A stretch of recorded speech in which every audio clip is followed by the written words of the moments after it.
Coucou tout le monde. Allez, je vous emmène voir un petit peu ma pile à lire de l'été. Venez, venez, venez, venez, venez, venez, venez.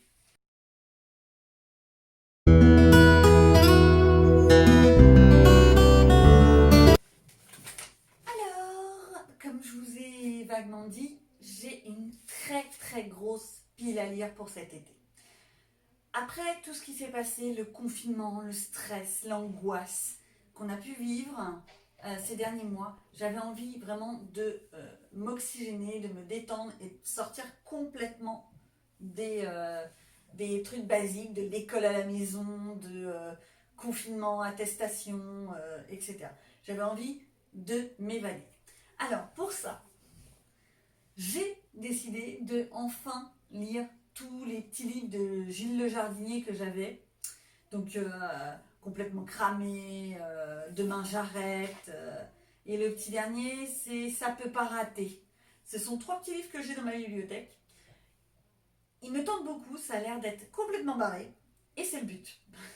C'est ça. Le but, c'est de se détendre, de partir loin, loin des problèmes.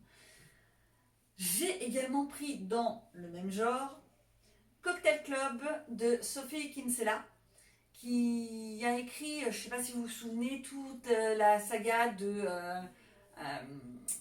l'accro au shopping, etc. Je crois qu'elle avait aussi écrit Les petits secrets d'Emma. J'avais adoré ce livre. C'est un autre sujet. J'avais adoré ce livre parce que je l'avais lu dans le train, pour la petite histoire, et que je m'étais mis à rire en plein dans le train et que je m'étais payé la honte. Soyons clairs. C'était assez comique. Qu'est-ce que j'ai l'intention aussi de lire? J'ai envie de lire des trucs qui changent vraiment de tout ce côté sombre qu'on a vécu ces derniers mois. Et je suis tombée sur un petit livre. La couverture, le titre surtout m'a complètement éclatée. C'est Les filles préfèrent les salauds. Les filles préfèrent les salauds. Et je me suis dit, ça, déjà, je demande à voir si on préfère vraiment les salauds. Et surtout, je ne risque pas de trouver dans ce livre de la politique, du virus ou ce genre de choses. Voilà, c'est vraiment partir loin. Un peu dans le même style, j'ai pris dans ma petite pile quelques livres romances. Alors, tapez pas sur mes doigts, je suis au courant, je suis très en retard. J'ai pris le premier tome de Dimini. C'est une sorte de saga en 4 tomes, si j'ai bien compris, sauf que le 4e, de toute façon, je ne le prendrai pas parce que le 4e, en fait, c'est le premier vu de l'œil du garçon. On a eu la même chose avec 50 nuances de Grey. J'ai pas du tout apprécié le 4e tome et c'est dommage. C'est mon opinion, peut-être pas la vôtre, chacun son opinion. Mais c'est quand même ma vidéo. Et je verrai après si j'en rajoute d'autres, peut-être des petits livres érotiques parce que je suis quand même une femme.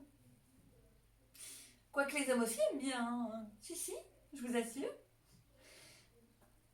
J'ai pris aussi quelques livres jeunesse comme Elliot et la bibliothèque magique que j'ai envie de lire depuis très longtemps, que je n'ai toujours pas lu et il serait peut-être temps de le lire.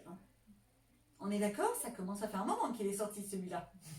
Après, j'ai décidé de remplir ma palle de cet été avec du fantastique.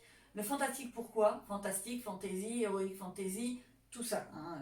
Là, je fais l'amalgame. Pourquoi est-ce que j'ai été tentée par partir sur ce genre de livre? Parce que j'ai envie de m'évader, de partir loin de tous ces soucis.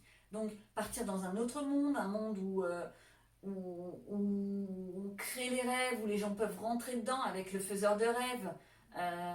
J'en avais entendu parler un petit peu quand il est sorti, mais en fait j'avais surtout craqué sur la couverture, pour être franche. J'avais craqué sur la couverture, cette couverture bleue magnifique avec les dorures, j'avais totalement craqué. Je n'ai quasiment pas lu de résumé sur ce livre, donc je ne vais même pas pouvoir vous en parler. Oui, hein, voilà. Mais il me tentait depuis longtemps. Pareil, dans le même style où je n'ai absolument pas lu les résumés, c'est H Princesse, le tome 1 et le tome 2, que j'ai mis dans ma palle. Et c'est pareil, je ne sais pas de quoi il parle. Bonne question. Je vous présente des livres, mais je ne sais pas de quoi ils parlent. Ensuite, bien entendu, dans les sagas, j'ai enfin pris la saga Phobos. J'ai du tome 1 au 3, j'ai pas le quatrième, c'est ça qui m'embête. Commencer une saga sans avoir la fin, ça m'embête un peu. C'est la seule chose. Tout ce que je sais, c'est que c'est un peu comme une sorte de télé-réalité dans l'espace, des gamins, des jeunes qui sont envoyés dans l'espace pour aller coloniser une planète et ils vont avoir des speed dating pour arriver à trouver leur concubine. Pour ensuite faire la nouvelle génération et patati et patata. Bien entendu, il va y avoir des aventures là-dedans, ça peut pas être que de la romance et du je t'aime, tu m'aimes, moi non plus. Voilà. Donc cela, il m'intéresse beaucoup. Ça fait longtemps que je les ai aussi, mais que je n'ai toujours pas lu parce que justement, je n'ai pas le quatrième tome. Et ça m'embête de commencer une série sans avoir la fin. Je suis comme ça. J'ai du mal à avoir des séries que je commence sans avoir les fins. Ça me déprime. Non, je vais loin dans mes propos. Et dans les derniers que j'ai pris, bien entendu, je ne pouvais pas passer à côté. Hunger Games, le préquel. Pourquoi je l'ai pris? Déjà parce que j'adore comment Suzanne Collins s'écrit, mais surtout parce qu'on va retrouver, entre autres, le personnage, le président Snow, dont on se souvient un peu, surtout dans le troisième tome de Hunger Games. On va le retrouver à l'état de jeune homme, où il va être le mentor d'une équipe pour les Hunger Games, pour la 10e année des Hunger Games. Et j'ai envie de savoir un petit peu s'il a toujours été exécrable, cet homme, ou si la vie a fait qu'il est devenu comme ça. Et ouais, j'ai très envie de le lire. À mon avis, ça va être un des premiers que je vais lire dans la petite pile. Hein. Petite pile. Toute petite. Et puis bah, j'ai craqué en regardant des youtubeuses dans la jolie petite stratosphère YouBook. J'ai craqué sur Entremonde et Risque Zéro. Alors, je fais le grand écart, bien entendu. Risque Zéro, on est dans une planète où il n'y a plus aucun risque, où il n'y a pas un cheveu qui dépasse. Tout est nickel chrome. Mais, bien entendu, on se doute qu'il va y avoir des aventures. Il va y avoir des couacs. Et qu'est-ce que ça va être?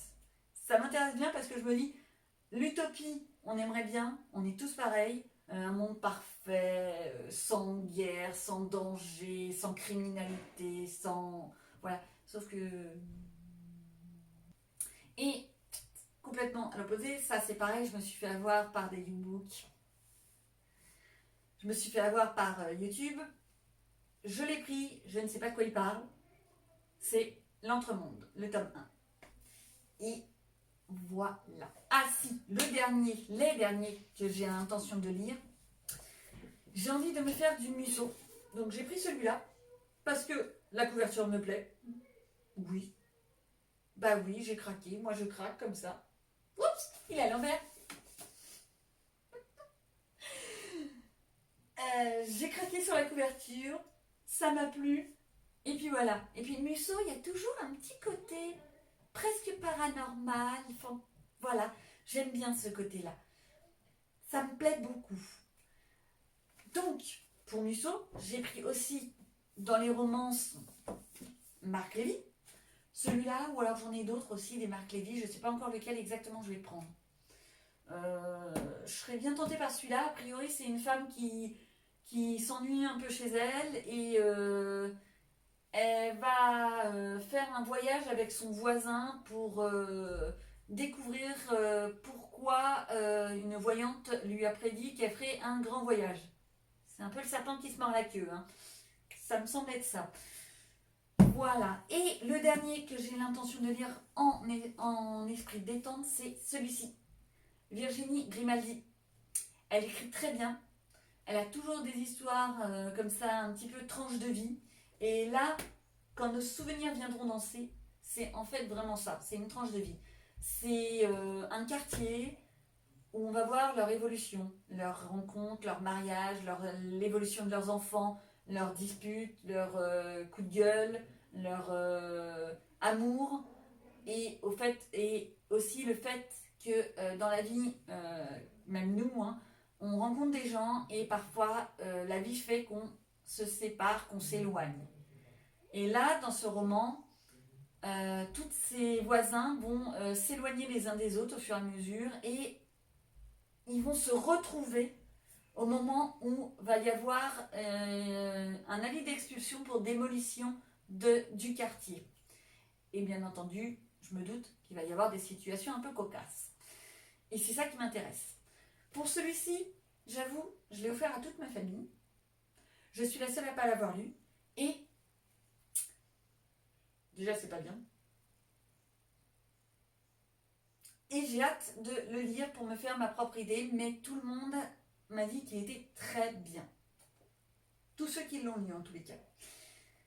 Ça fait déjà une grosse pile à lire pour cet été. Je ne sais pas si je vais tout lire. Je vais peut-être en rajouter. Et en plus, il y a des chances que j'en rajoute parce que j'ai l'intention de faire les fameux challenges de lecture que l'on peut voir sur Internet. Là, au mois de juillet, il y a entre autres les week-ends à lire. C'est-à-dire, c'est un week-end, c'est sur 4 week-ends. On va avoir le premier week-end où on décide de lire 200 pages, 500 pages, 800 pages. On choisit. Sauf que le week-end suivant, on doit augmenter le nombre de pages. Donc on peut augmenter de 50 pages, de 100 pages. C'est à chacun son choix. Donc on peut faire par exemple le premier week-end 500 pages, le deuxième week-end 750 pages, le troisième week-end 1000 pages, le quatrième week-end 1200 pages. C'est vraiment nous qui choisissons. Et je me tâte à faire ce petit challenge avec vous et de vous le faire en vlog. Allez, à bientôt!